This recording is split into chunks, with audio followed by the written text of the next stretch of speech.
Hello everyone, once again welcome to the channel history with Himanshu. आज के इस video में हम अपना नेक्स्ट टॉपिक स्टार्ट करने वाले हैं जिसका नाम है अ चेंजिंग कंट्री साइड। इससे पहले हमने बहुत सारे साउथ के रूलर्स के बारे में पढ़ा था, ठीक है, जिनका नाम था सतवानास, शाकास, गुप्तास, कुशानास, इन सब के बारे में, चेरा चोला पांड्यास, ये सब हमने पढ़ लिए थे। अब हम शुरू करने वाले हैं चेंजिंग कंट्री साइड।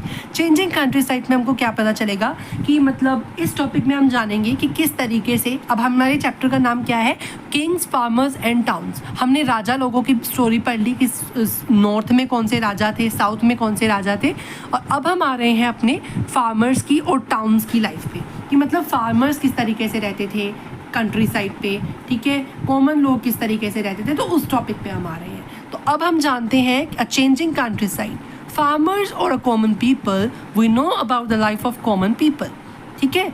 हमें कुछ कुछ जो है अलग अलग रिसोर्सेज से ये पता चलता है आम लोगों के बारे में।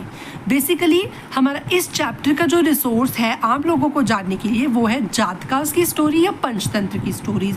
अब पंचतंत्र की स्टोरीज़ और जातका की स्टोरीज़ ऐसी स्टोरीज़ थी जो 6th सेंचुरी BCE के टाइम पीरियड से एसोसिएटेड थी, इससे जुड़ी हुई थी।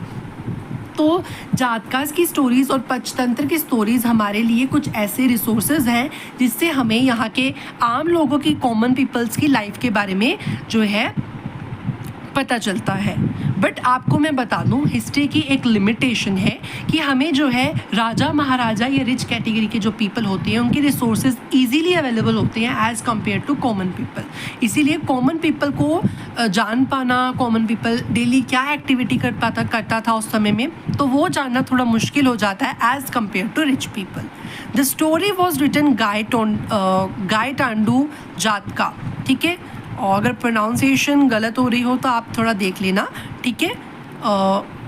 गांडा टिड्डू जातका, गांडा टिड्डू जातका जो है वो एक स्टोरी है जातका की, ठीक है, जिसमें कुछ अलग अलग स्टोरीज़ बताई जाती हैं, जैसे कि बैड किंग, एक बहुत बुरा किंग होता था जो लोगों को बहुत क्रिटिसाइज़ करता था।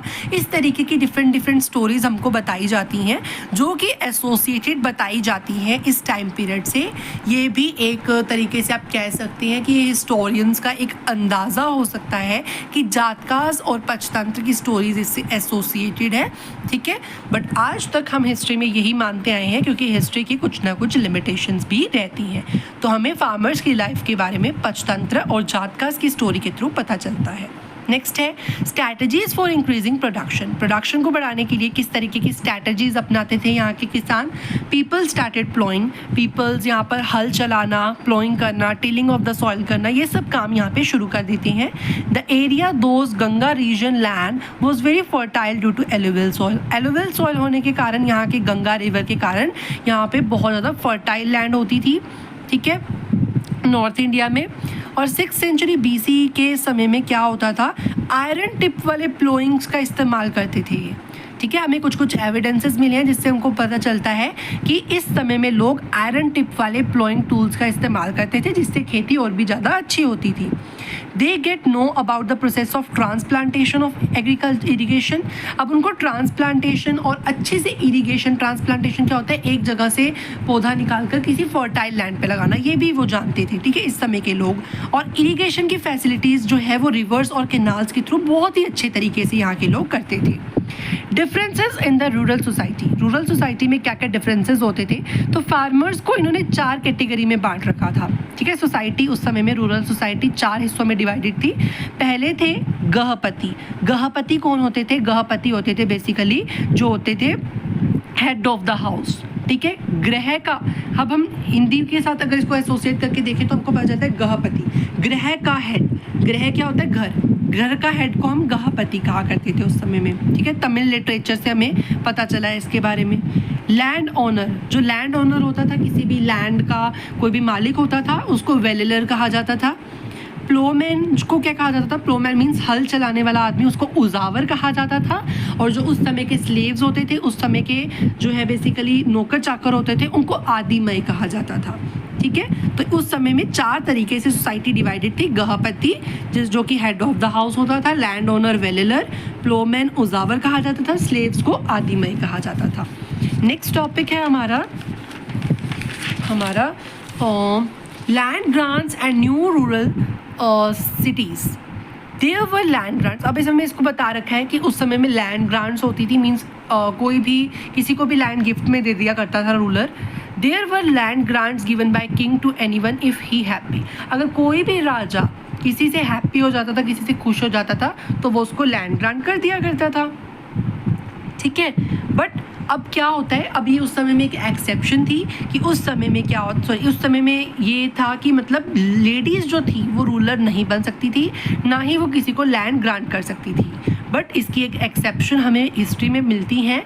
एक एक्सेप्शन मीन्स कि एक ऐसी लेडी थी जो लैंड ग्रांट भी करती थी, जबकि लेडीज़ को लैंड ग्रांट करना अलाउड नहीं था, कोई किसी को भी गिफ्ट में लैंड नहीं दे सकती थी।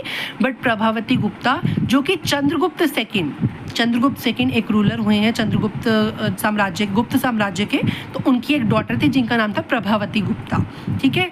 तो ये एक क्वीन थी, एक महारानी थी, और ये लैंड ग्रांट किया करती थी और लैंड को एक्सेस भी करती थी, लोगों को लैंड भी देती थी और उसको एक्सेस भी करती थी, जबकि वुमेन को ऐसा राइट नहीं था।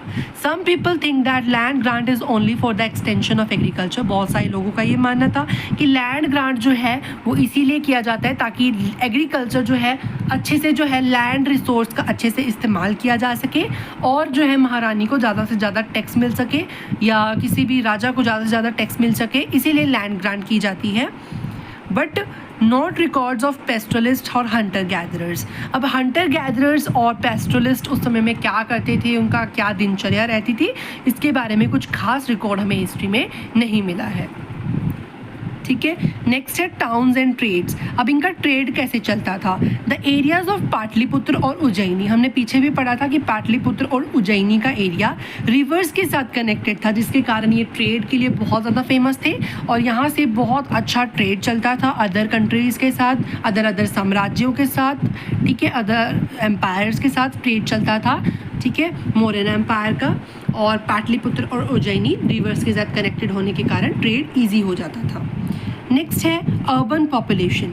It was very difficult to evacuation in now because of many of towns now become a big cities, ठीक है। आज के समय में एवैक्यूएशन करना, खुदाई करना, दैट्स वेरी डिफ़िकल्ट। क्यों डिफ़िकल्ट है, क्योंकि आजकल देखो हिस्ट्री की अब एक और लिमिटेशन बन गई है, क्या कि हम हर जगह पर खुदाई नहीं कर सकते। अब ऐसा हो सकता है कि हमको हर जगह, हर अलग अलग जगह पर रिसोर्सेज मिल सकते हैं हिस्ट्री से रिलेटेड, बट हम वहाँ पे इवैक्यूएट नहीं कर सकते, वहाँ पे खुदाई नहीं कर सकते। क्यों? क्योंकि आज वहाँ पर इतने बड़े बड़े शहर बन गए हैं कि अगर हम उनको इवैक्यूएट करेंगे तो हमारी लैंड जो है उसको बहुत ज़्यादा नुकसान पहुँच सकता है और ह्यूमन लाइफ को भी खतरा हो सकता है। Many type of things find in evacuation. Evacuation means खुदाई के समय में बहुत सारी अलग अलग चीज़ें मिली हैं, जैसे कि weapons, tools, vessels, copper glass, terracotta models, हमें बहुत सारी इस तरीके की चीज़ें मिली हैं खुदाई के समय में। बट एक लिमिटेशन मैंने आपको बता दी जो कि हम नहीं कर पा रहे हैं। इस वीडियो में इतना ही, बाकी हम नेक्स्ट वीडियो में कवर करेंगे। Thank you so much for watching. अगर आपको हमारी वीडियो अच्छी लगी हो तो वीडियो को लाइक करें, चैनल को सब्सक्राइब करें।